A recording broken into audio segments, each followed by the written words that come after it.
Hi everyone, welcome back. This lecture today is about kind of a bunch of ancillary topics about input and output on Unix systems. We are going to cover a lot of different stuff. We'll also start to see some of the connections between this block and the next block, which talks about networking. So some of the things we'll talk about are going to be close on exec, file redirection in C, and pipes. So when we exec a process and replace that current process with the new one, the files are still open and they're accessible to the new process. And this might not be what you want. So we're going to talk about ways to mitigate that and how and why files get shared between processes. We saw input and output redirection in the shell. So we saw how when you run an ls command, you can, for example, take the output, or the output going to standard out, and redirect that to a file. We saw how we can redirect standard in. We saw how we can redirect the standard out of one command into the standard in of another. We saw how we could redirect standard error separately out to some file. We even saw this one arrow symbol ampersand 2 construction, which says take anything going to 1 and send it to the same place as whatever's going to 2. Now, all of this is possible because open files are shared across fork and exec. And we'll talk a little bit more about what that means over the course of this lecture. So every child process has the same files open in its parents. And we know that from the lecture about processes and spawning new ones with fork. Whenever fork happens, the file descriptor variables are copied from the parent into the child. Now, those connections about the variables, they are each their own instance of that variable. They can both be closed, for example. However, when they're copied through the fork, they are so tightly integrated that both the parent and the child read and write function calls will move the same file pointer for a shared file descriptor. This is really interesting. For that shared file descriptor between parent and child, they actually have the same file pointer.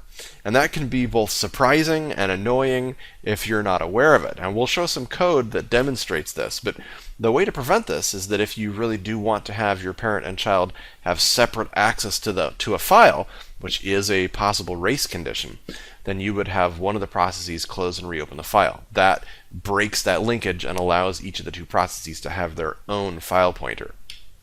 All right, so here's our example. This is page 1. A lot of different code in here, a lot of it stuff we've seen before. The effect of this particular page 1 of 2 is that we're creating some of the file descriptors that we'll need, some char star paths that we'll use, read buffers, we're setting the read buffers, and then we're telling the user what's happening. So we are in our parent process, so this is all in our parent, and we can see that because fork hasn't been called yet, so it has to be in the parent. So in this parent process, we open and create a new file, indicate if there was an error to the user. Then we're going to write 0, 1, 2, 3, 4 to the file. Now note this usage of the function write. It is going to write 5 bytes and only 5 bytes to this file. 0, 1, 2, 3, 4. It is not going to write a null terminator to this file. It's not what write does. It's going to write the number of bytes equal to what you position here. So in the next thing we're doing is the parent is going to tell the user that the new file pointer position is the following, and then it prints it out. Now lseek, we've seen before, lseek moves around the file pointer inside that file. One of the interesting effects of using seek current 0 is that the seek cur flag says position the file pointer from where it is 0 positions. So this means don't move anywhere, just like don't move the file pointer. That's what this does. But that return value for lseek is the current location of the file pointer. So this is used for after you move it, you can see where you now are. But in our case, since we didn't move it, we now know where it was to start with. And then use this flush command here to actually output all of this to the screen before we do any funny business with a fork. So make sure it's all committed to the screen so we can see it. Spawn the child and then do the actual fork. Now remember, the child process is going to have file descriptor, which was the return value for open. That will be open in both the child and the parent with a shared file pointer. On the parent side, we see code that basically is the child and the parent both writing to the same file. It uses the same lseek function to keep track of where it is. Sometimes we'll move it back explicitly, letting the user know. And then finally everything terminates. So rather than try to read through all the different calls here, which are all fairly self-explanatory, let's look at the output. So for our output, here's the compilation of our program, and let's look at what the effect is. So when we open the file has nothing in it, or rather there'd be gibberish in it. But in the case of a file, you really are guaranteed that past where you start from, there's nothing else there. So we open the file, and then we're going to write 0, 1, 2, 3, 4 to that file. So 0, 1, 2, 3, 4 gets added. The file pointer is pushed to the next available byte. When we say the new file pointer position is, and with the note that all these positions are 0 indexed, which means that position 5 really is the 6th position in that array, or in that file, we can see that that's correct. We really are in position 5, this one right here under the arrow. Then we spawn the child. In the parent, we now write P to that file. So here it is, 0, 1, 2, 3, 4, P, and then we increment the counter one more position.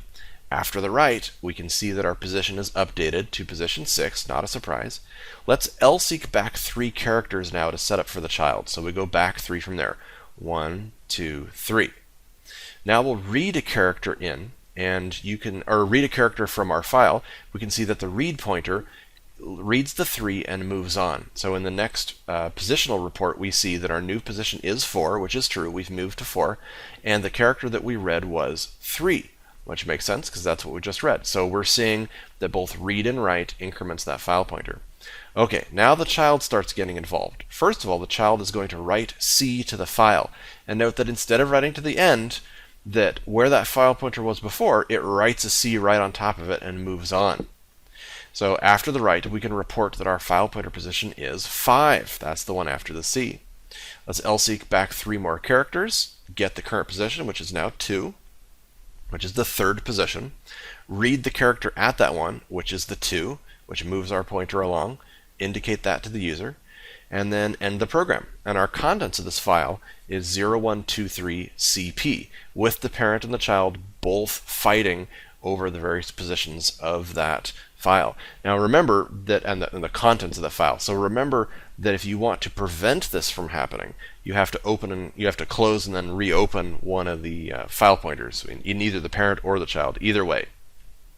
Okay, so some important background review here. As we talk about manipulating file descriptors, remember that file descriptor 0 is standard in, 1 is standard out, and 2 is standard error. So that is one of the problems with an easy mnemonic to try to remember this is that unfortunately, file descriptor 0 is not standard out. Wouldn't that be handy? And file descriptor 1 is not standard in. 1 looks like an I and 0 looks like an O. It's the opposite of that. So the easy mnemonic doesn't work. So you just have to remember in, out, and error 0, 1, 2. These all default to where they're pointing, or which files are open in those, in file descriptors 0, 1, and 2. Each of those has the terminal open for reading and writing. So the trick, they are open for reading and writing and also writing. So the trick is that you can change where those standard input-output streams are pointing to anytime before the exec call, because obviously you can't do anything after the exec because the program has changed at that point. You can do things, you can even manipulate these input-output streams after the fork. Okay, so how do all processes start? Well, they look like this. They have 3 open files, 0, 1, and 2, file streams. Each of these are pointing at terminal. We call them standard in, standard out, and standard error, but they are file descriptors that have a particular file open, which is represented by the terminal. So if we're going to redirect standard out, the first thing we'll do is we will open a new file, the place that we want to redirect to. So here it is. We open it up, and the next one in the sequence is file descriptor 3. And file descriptor 3 has open myfile.data, so just some random data file that we're using. Then we're going to use a new function. Our new function is called dup2, and the 2 doesn't indicate that we're duplicating to something. It indicates that there are 2 arguments, because there's other forms of the dup function family that have different numbers of arguments. So what this does is it changes file descriptor 1 to point to where file descriptor 3 is currently pointing. And so here is how it's read. dup2 3 comma 1. So what this means is that we are taking file descriptor 1, and you kind of read it backwards. File descriptor 1 is now pointing at the same place file descriptor 3 is pointing. And we can see that's happening here. So here's file descriptor 3 pointing into myfile.data. File descriptor 1 has changed and is now pointing to myfile.data. So standard out, which is just another name for file descriptor 1, it can now be used to also access myfile.data. We could use either one, but we've now repositioned our standard out to point at this new file. So in terms of demonstrating the example for this, let's take a look at this particular program. What this is going to do is we've got our main function at the top with all the things included in redirect to file.c, and we test to make sure that the user passed in an argument that we can use. So if there was only one, then bail out with some usage saying, hey, you got to pass me in an actual file name here as my second parameter. Exit with some exit value 1. So then try to open up the file that was indicated. So it should be in argv1. That's where it should be stored, at least in terms of this program. Open it up and stuff the target, which is where we want to be writing to, into this new integer that is our file descriptor. Then, if there was an error, indicate that error as error 1 again, exit 1 that way. Printf to the user what that number is. Just for grins, you can't really do too much with the value of this integer other than to note that it's unique amongst all the other file descriptors, but it's instructive to see what it actually chooses. Then we'll call our dupe2 function. So this is going to set standard out to point to the same place that the target fd is pointing at. So now we test for errors, so test for dupe2, and here I've chosen a different error value for exit. This will let us know the difference between the two different errors if we're testing return values. Then we can print out what happens. Now this particular printf, instead of going to the terminal like the first one does, because that's where standard out, which is what printf sends to, is pointing at, in this case, now our printf call is still going to standard out, but standard out has been redirected to point at a file. So this tells us that our target FD is this and the result is this. So we can see the output when we run this thing. So let's do that. Here's the compilation step. Here's the running of it without an argument, and it tells us, hey, you should have put one in there. So then now we'll add some test.junk file, and the output is, okay, your target file descriptor is 3. And theoretically, this should dump all that data into test.junk.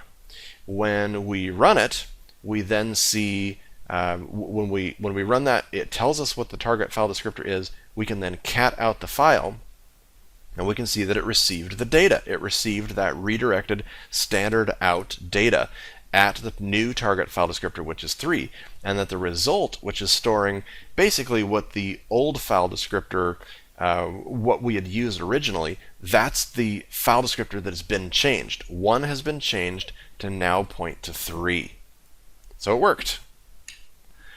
So now let's look at doing this in terms of using an exec. So exec is intriguing. Exec will keep the file descriptors pointed at wherever they're pointing once it runs. It's one of those things that is preserved through an exec, which means that if we want redirection to happen, if we want the files used by that program to be redirected when it starts up, we have to do that before we call exec. So here is a program very similar to the other one. This particular one uses 2 separate arguments. So it's called sort via files, and we're going to provide for it an input file name that it will get the data from, and then an output file name where it will dump the data afterwards. So make sure we've got 3 arguments. And then open the first one up, and that'll be stored in argv1. And the printf, indicate that to the user, to the terminal. Open up the second one, which is an argv sub 2. Print that out to the terminal. Then run our duplication commands. Here we're going to duplicate standard in to point to the same place that our source FD file is.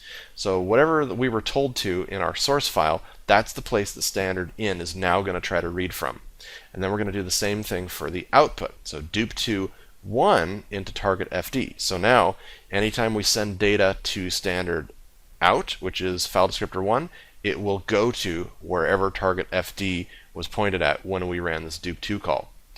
Great. So indicate any error results between those, run the program. So we're going to run exec now, and we're going to pass in sort. And remember that you have to pass the next argument in is the first argument again, and then a list of the things we were going to do, which is what the L stands for. But so in this case, it looks like it's just sort, but it's really just sort. Return a value of 3 out, just to be interesting, just to show that that was the value of that. Okay, so this program now is going to exec sort, but sort is going to pull its input from where standard in has been redirected to, which was the source file we told it to, and the output will be redirected to standard out, which has been changed, which has been redirected to point at what we were told to, that target FD. So let's run it. So the output is, compile this thing, it works just fine. Let's create a junk file. So here echo -e, which says pay attention to new lines, do 3, new line 1, new line 2, to a file called junk input. Cat the thing out, 312, so we can see that it's unsorted. Now we're going to run our program called sort via files, and we're going to give it as input junk input, and then a new file, junk output.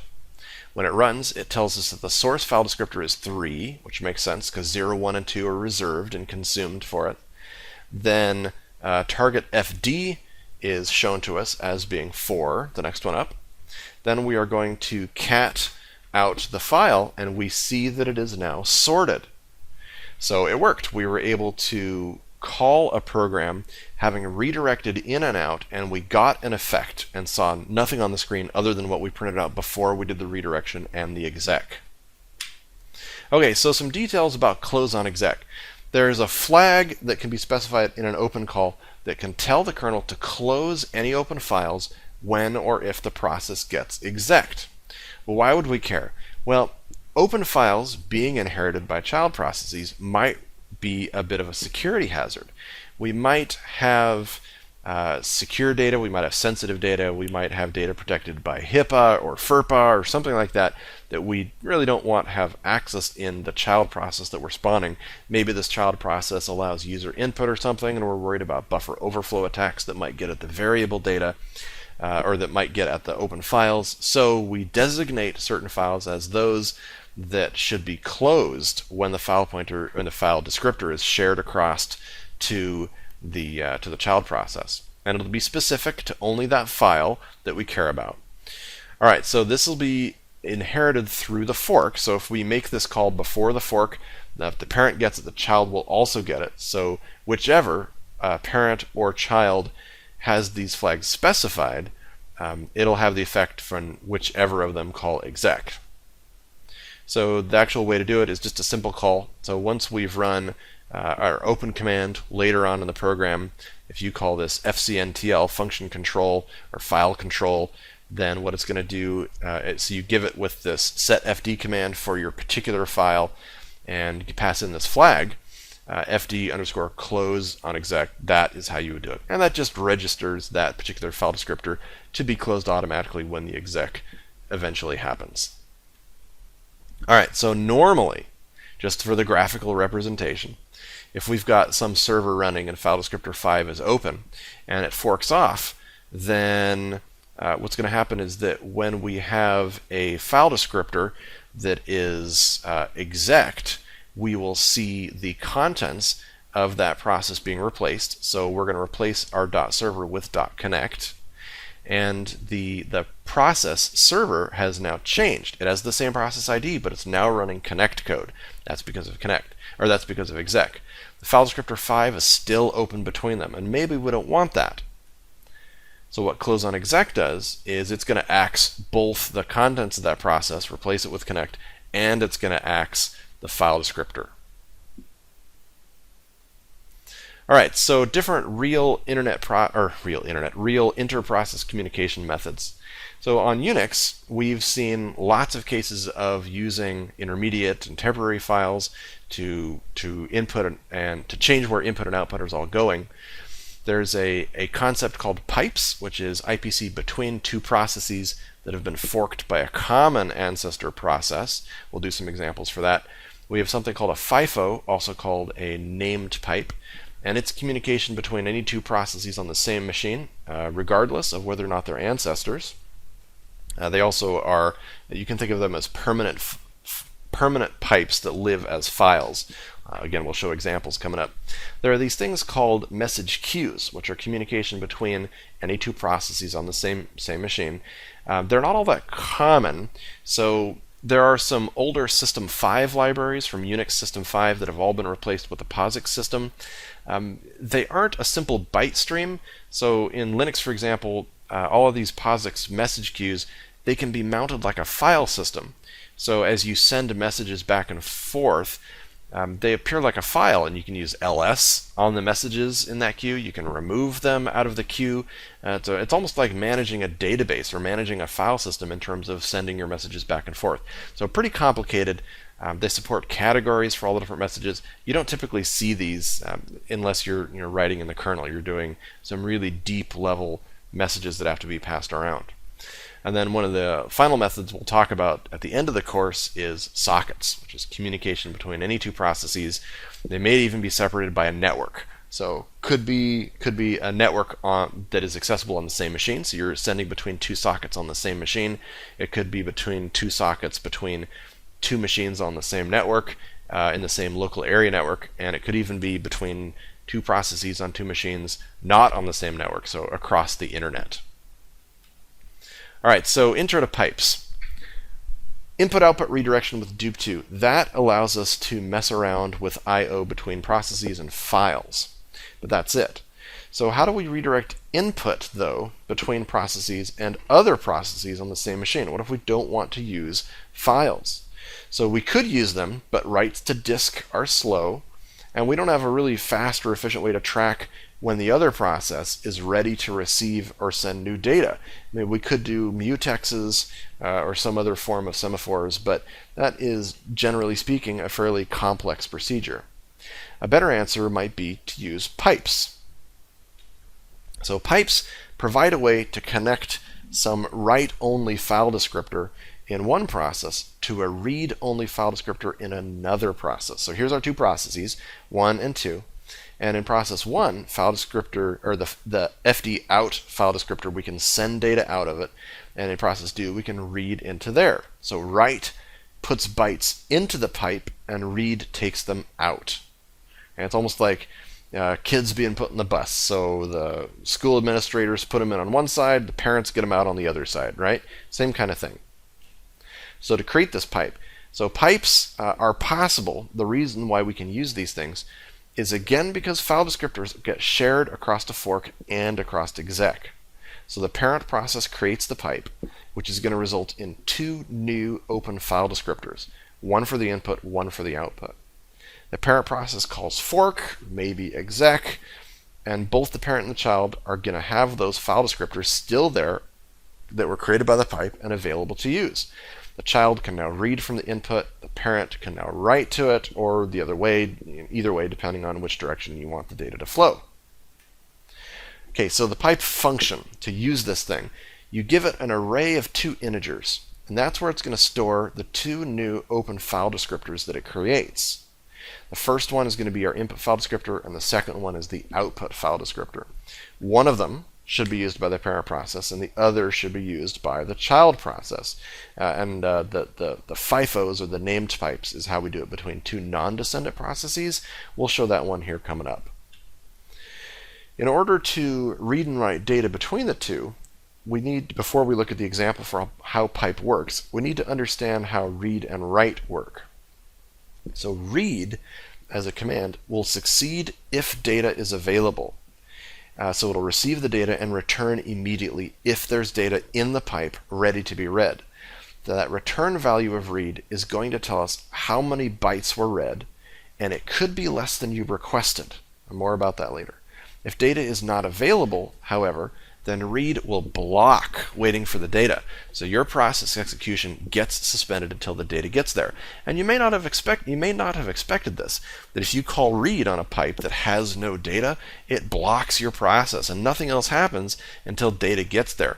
So you have to be careful. You have to be careful with pipes that you that you're synchronizing your writes and your reads such that you don't inadvertently block the entire thing. So read is a system call, and it very, very much wants to block if it can't read.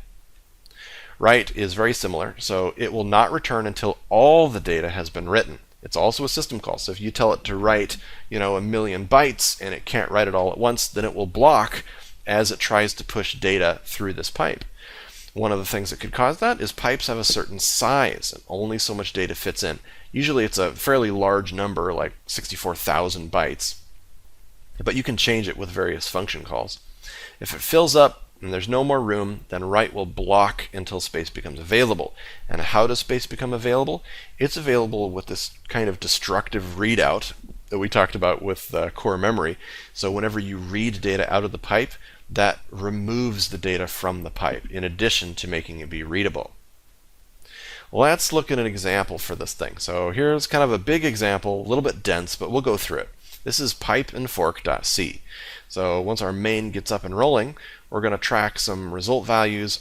This is our two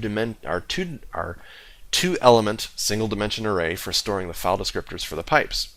We have a complete message character array that we're going to be using to build up a message that is sent over successive calls, and we have a read buffer that we'll be using for each individual call that we put data into. A spawn PID for tracking what happens when we do a fork. Then we're going to call pipe. So here's pipe being called on our pipefd pair of integers, and it'll return some error if something bad happens, but let's assume it didn't. So continuing on, here's where we call fork right away. Fork is going to return that process ID to spawn PID. And then we're going to switch into what the child is going to do versus what the parent is going to do. Now the child, what it's first going to do is it's going to close down the input file descriptor. And then it's going to write to its output file descriptor. So the child is sending data to the parent. In this case, we could have reversed it, but this is how we went in this case. It's going to close its input and it's going to write to the output. And it's going to write the following. It's going to say child, hi parent, exclamation mark, and then 2 @ symbols. And then we're going to say how many bytes we're writing. So 19 bytes. So the whole thing. Write all 19 bytes into this thing. One interesting thing about that is let's count this thing up. 1, 2, 3, 4, 5, 6 for the colon, 7, 8, 9, 10, 11 for the P, 12, 13, 14, 15, 16 for the T, 17, 18, 19 is the last @ symbol. So we're not writing a null terminator. We're not writing a new line character into this thing. Write allows us the control to manage the characters ourselves, which means we need to be careful about what we're doing. All right, then we'll call exit. So our exit is, we're just going to bail out with 0 here, so shouldn't be any problem. Then the child just terminates and that's it. Our parent, meanwhile, does the following. First, it's going to close its output file descriptor because it's not trying to write back to the child. Then it's going to memset out the entire complete message buffer that it is going to be building up what it reads from the child. And it's all going to be placed in a complete message. Then it's going to run a while loop. And this while loop is going to keep running as long as the string, which means search for a string inside a string of our complete message buffer, as long as it doesn't contain this @ construct, these two together. So remember, string is going to return something. It's going to return the location of where this is. So what I'm saying here is as long as it could not find the location and therefore returns null, as long as that is true statement, keep doing this. So until @ appears inside complete message, keep running this thing. And this is really handy. This is helping us to run continually because we may not know how much data is coming in. So this is going to keep running as long as we haven't found our terminal character sequence. So memset out our read buffer, which again was just size 10. And here we're saying memset out the entire thing, size of read buffer. Always use size of here, not a specific character when you're memsetting out an entire buffer. Now let's read. So R is going to be the number of characters that we read, the number of bytes that we read, actually. In this case it's characters, but think of them as bytes. It's a little bit safer. Then we're going to be reading from our input file descriptor, which is pipefd 0. So remember, pipe FDs is shared between parent and child, so this particular file descriptor is the same in both, but in this version we are reading from the pipe, and the other one was writing into it. So read from it, stuff the data that you get into read buffer. And how much data are you going to read? Size of read buffer, so the entire thing, which is 10, minus 1. Now why do we do that? Why did we only get 9 characters instead of 10? Well, the next function is a string concatenate. And if we're going to be using standard input-output library functions on the data that we're receiving, those strings have to be null terminated. Otherwise, we won't be able to join them together. We won't know where the ends of our strings are. So by memsetting all 10 characters to null terminators and then reading 9 into the buffer, we're guaranteeing that our last character is going to be a null terminator. So we won't ever have to worry about getting more than 10 characters out of this particular read buffer array. All right, so take our complete message array and then string cat into it what we just received from our read buffer. So the first time this thing runs, it's going to grab the first 9 characters from what was sent in. Print out that the message has been received from the child, tell what we have, tell what we just got, tell what we have in total. Do some error checking to make sure that we're not getting any of the error cases, -1 or 0. And you can look up read for what's going to happen with those using R, the return value. And once this thing finally finishes, and because it's going to loop back up to the top and read the next chunk, this is going to keep going until it finally gets at inside complete message. When that happens, we have to do some interesting little math here. This is a complete message is the name of an array. Specifically, it's the name of this array, our char complete message of size 512. Now, the name of an array is a pointer to the first element in that array. String returns the address of a pointer in it returns the address of the occurrence of the at inside complete message. So what we have here is we have a basically the location, which is a pointer, being and then subtracting from that is another pointer. So we're subtracting one pointer from another. We're taking 2 addresses and subtracting them from each other. And once we have the result of that, that is where our terminal location is in terms of it being an index into complete message, which we can wipe out with a null terminator, essentially removing the at symbol. And we'll look at the math here in just a second a little bit more closely, and then print out the entire thing to the user. All right, so running this thing, pipe and fork. So the message, the first message that the parent receives is child hi. 1, 2, 3, 4, 5, 6, 7 is the space, 8, 9 is I. And it's able to be printed out because of the null terminator on it. So here's our 9 characters, and the total that we've received so far is the same, child hi. Loops back again and reads another 9 characters. Here we get all the way out to a single at, which is good. That's part of the sequence that we need. And our total is now those 2 concatenated together. We don't have 2 ats together, so the loop runs one more time. The last time through, it grabs the last at character, concatenates it together, and then checks to see if it's in there. And if it is, then the loop does not continue because it finds the at, bails out, and then tells the parent what the whole thing is after it's stripped off the at symbol. All right, let's take a look at the math on that pointer arithmetic. So if we have, this is a simpler example here. If we have an integer array, this one is of size 3, so it has elements with indexes 0, 1, 2 inside it. The name of that array is, say at address 1100. So element 0 is at the same place, 1100 plus size of int times 0. So the size of this thing, so what this array index is doing is it's automatically incrementing us by the size of the type of the element stored inside this array. So element 0 is pointing at the same thing as the base, the name of the array. Element 1 is an int further up in terms of bytes, in terms of the address. And index 2 is now 2 full addresses up. So we can see times 1 times 2. So if our address started at 1100, element 0 is at 1100 also. Element 1 is at 1104, in this case, assuming that ints take up 4 bytes. And then element with index 2 is going to be 2 times that. 2 times 4 is 1108. So now we've got some addresses figured out. So some other sample code here. So if I have a pointer to an integer, call it x, and I will set this integer equal to a pointer equal to the location of the 0th element of this array, that's an address. I can store that into my address here. Both of these are ints, so the address works just fine. The address assignment works. I can do the same thing again. So now I'm getting the address out of element with index 2. Then if I want to calculate a real integer z, so not some pointer, but an actual integer, I can take the address stored in y and subtract it from the address stored in x.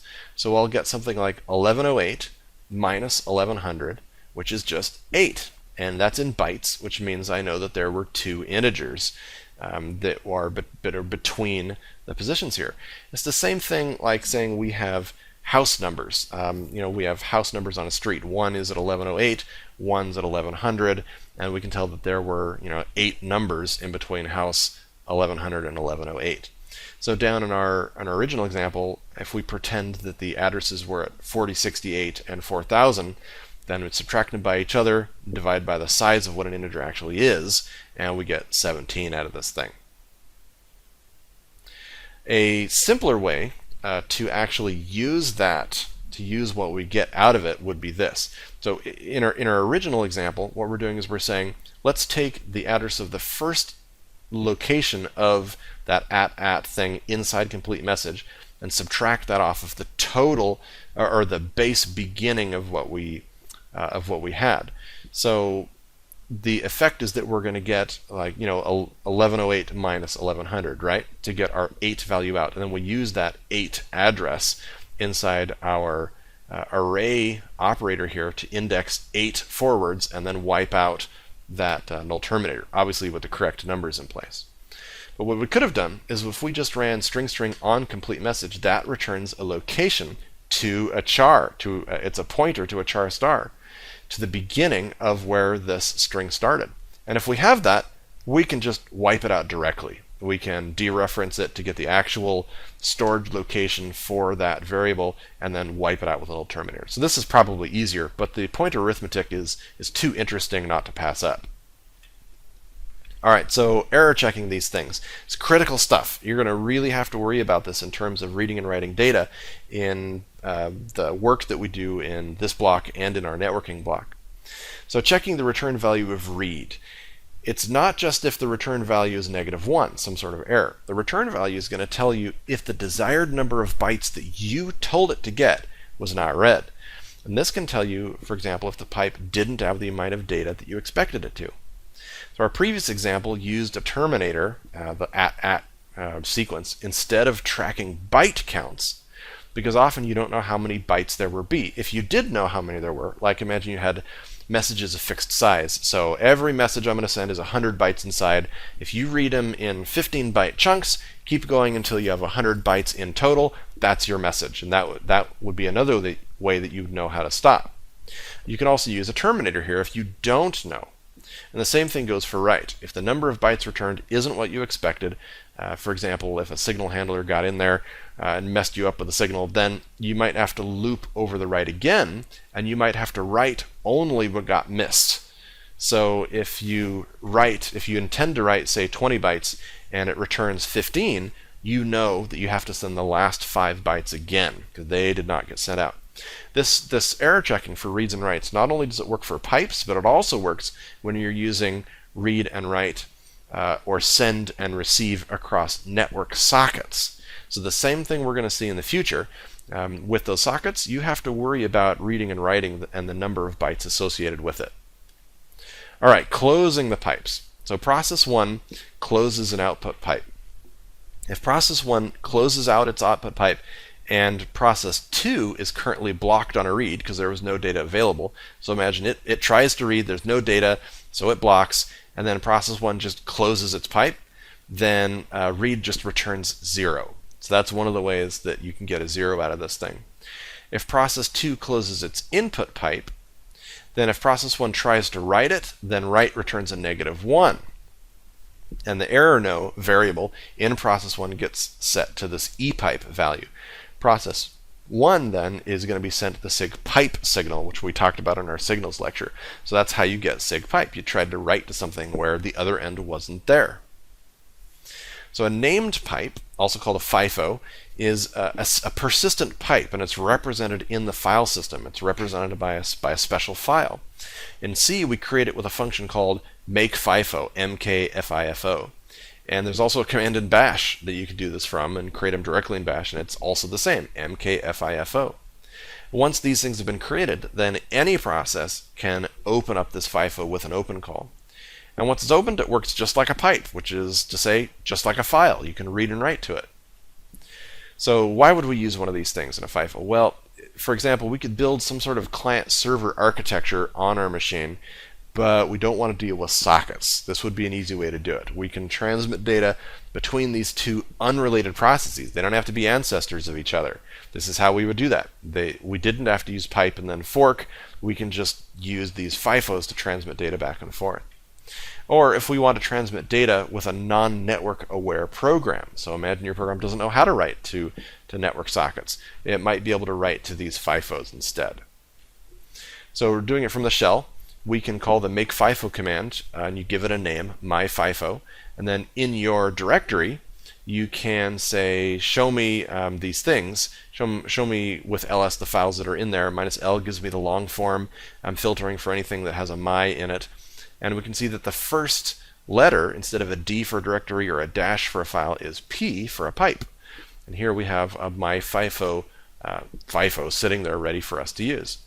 And since these things are like files, you can apply the same commands to them, the same bash commands, read from bash, or sort, and word count, and cut, and even programming, other programming languages like awk, or Perl, or Python. You can refer to these things. We can even use all the same function input and output system calls in C. So you can open them up and read and write. So very, very versatile utilities. So one thing to note about opening them, when you do open them, open that gets called by the first process is going to block, because it takes two dancers to tango, right? It takes two to tango. So the first process is only going to unblock once the second process calls open.